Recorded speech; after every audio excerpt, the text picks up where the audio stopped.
the comic that I picked out, The Incredible Hulk, Future Imperfect. I'll let you guys take it away and start us off.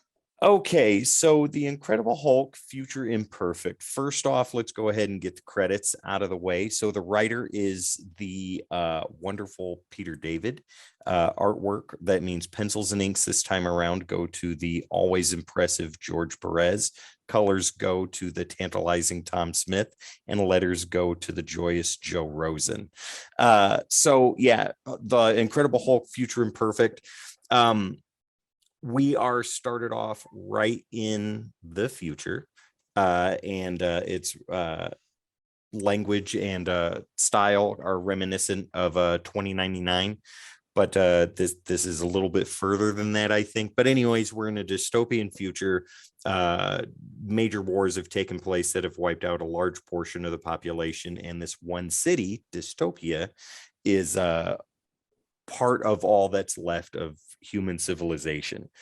And as the story progresses, we find out that this guy back here, Maestro, is in charge of the entire city and surrounding lands beyond, takes what he wants, does what he wants, and kills at random, at whim, if people spit on him. Well, this small band of freedom fighters has discovered Dr. Doom's time machine, and they went back into the past and grabbed the Incredible Hulk to bring him back and hopefully defeat Maestro. I don't want to go further into it than that, because I want you guys to read it for yourselves and check it out, because it's a great story. I can go into my grade now, or Jamie or Sonny, you guys can go into how you felt about it. You do your grade. Okay, so as far as the script goes, Peter David's work, I give that an 8 out of 10.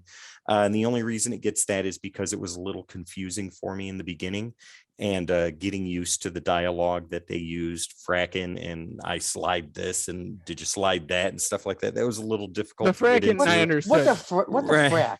What the frack, Tim? Are you sliding what I'm sliding? Dude, what are you sliding? I don't know what's going on right now. Don't even slide with me anymore. Right? It's like the snapper. The snapper was written so perfectly, though. There's nothing that could ever be better than the snapper. But Peter David got close, though. So yeah, the words get an 8 out of 10, only because I think for the first quarter of issue 1, I was like, what's going on right now? I'm not really too sure. But over the course of the 2 issues, you get the whole explanation of what's going on. I loved Rick Jones' collection room. I really dug that. I thought that was really, really cool to see some things in there. But artwork gets a solid and very well-deserved 10 out of 10 because Perez goes into excessive detail. I mean, brick by brick detail. Yeah. And every time I see this man do stuff, it amazes me to no end. So that artwork, 10 out of 10. Colors need to be added into this a little bit too, like what Tom Smith did with the colors. It did not remind me of a very polished Marvel comic book, especially when it came out. It reminds me more something that I would have seen in Valiant or even Dark Horse from the 90s. It had that type of feel to it, and I really dug that. That I think added even more to it. So script 8 out of 10, artwork 10 out of 10, overall total 9 out of 10 for me. Nice. Like I said, that beginning is kind of confusing to miss off as well.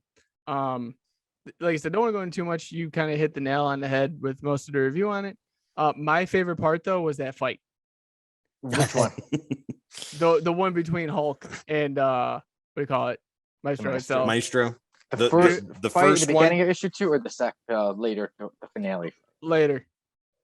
Like the way Perez drew that, oh my god, it was dude, both fights were flawless, like how they looked, and the conversation between both those characters was great. Like I didn't understand the slide thing either. I was like, you sliding, bro? Hey bro, you slide? Like I didn't know what was going on. The grab police are coming. Yeah, exactly. I like the use of how the Hulk was, even though you didn't know what was going on really. the way they brought him when he was standing from that crumbled building and they're like, it's the Hulk. And he's like, yep, it's me. I was like, all right, I could dig this. Like, this is actually really good. And as far as Rick Jones being the leader of the Freedom Fighters, don't know why it's a tongue twister for me. That was a cool aspect too. Like seeing them in the future, it kind of connects more than anything. Let me ask you something. Were you hoping that was Professor X in the chair? Yes. When you read it, so was I. Okay, because that was the only time I was ever excited for an X-Men thing. I saw it, and it, again, like, it just gave my hopes up. That's not Professor X.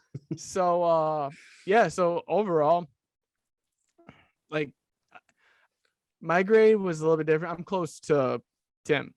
I gave it overall an 8.7. I thought that writing was good. I thought, dude, the the art blew me away. As always, is Perez. I mean, everything's detailed to the most minute aspect of that book. And with every book he's ever done. But I think like the inks, not the inks, but like the inks worked, the color didn't. Yep. I felt like it was like a water brush at some point. In some instances. Did you get that feel? That's why it reminded me of the old Valiant stuff from back in the day. Like color wise, it looked just like that. It made it unique for a Marvel book, but I don't think it helped overall. Yeah, no, it felt like almost as if they were trying to shoot for the moon, but they hit, water in that aspect. Because it did. I mean, if it wasn't for the inks, or not the inks, but the colors, I'd probably give this a lot higher of a grade. But overall, I did like this book. This is something that I feel like you do need to read and you need in your collection. If you don't already have it, I don't. So now I need it. Well, they are reasonable on eBay right now. They're not too expensive. They're reasonable everywhere else too. I seen them for like $1. There you go. I'm gonna pick them up. Okay.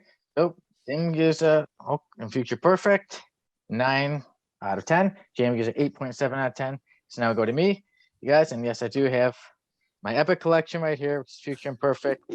And I was reading some Hulk. Does that include the actual Future Imperfect storyline and then the Hulk? Also, it includes like regular Hulk, and then when we go throughout it, then it gets to Hulk Future Imperfect. Future Imperfect. Look at that. So then I definitely notice the difference in the artwork. I wonder how the color looks in there. No, see, it's different. It's different than what I think you and I saw, Jamie. Okay, but for me, this is, like I said, you guys were pretty much going over the story. One part I need to mention is that, it's 2 issues, but they're both longer issues. Is that towards the end of the first one, when like it is Maestro, but I always say Maestro, so I do the same thing, dude. I don't know why. I'm just gonna say it. I'm just gonna say I think it's how you sound it out. Yeah, you know what I mean. The Maestro is walking through, and like all his people are just getting wiped out by other booby traps, and then he just walks through, and it's hitting him in the head. It does nothing to him, and he walks through it like nothing. And then you see the Incredible Hulk rising, and the 2 meet up, and you see them face to face. I think it's one of my favorite endings to any issue. That scene had me really pumped. And they said that the next issue starts. They have Dr. Banner, I presume.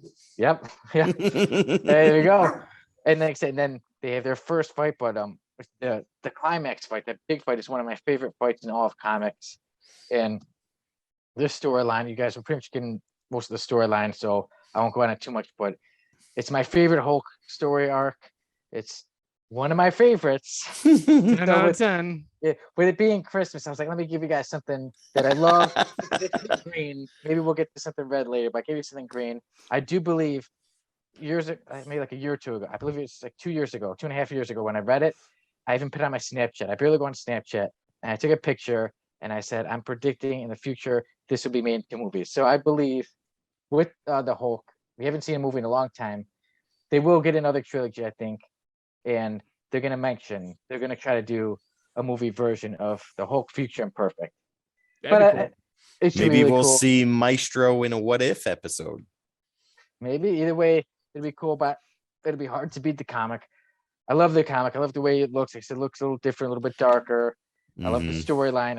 It's one of my favorite stories. It introduced me to the Maestro, and I think he's he's such a great villain. He's just so mean, and he will grab any, like, even part he's fighting the Hulk and he just grabs a random lady and It says, "Oh, starts. smash Yeah. her." The Hulk jumps, and then just the fighting scenes are amazing. I love this. It's one of my favorites, and you know what I'm gonna give it? I give the Incredible Hulk Future Perfect 9.5. 10 out of 10. Woo.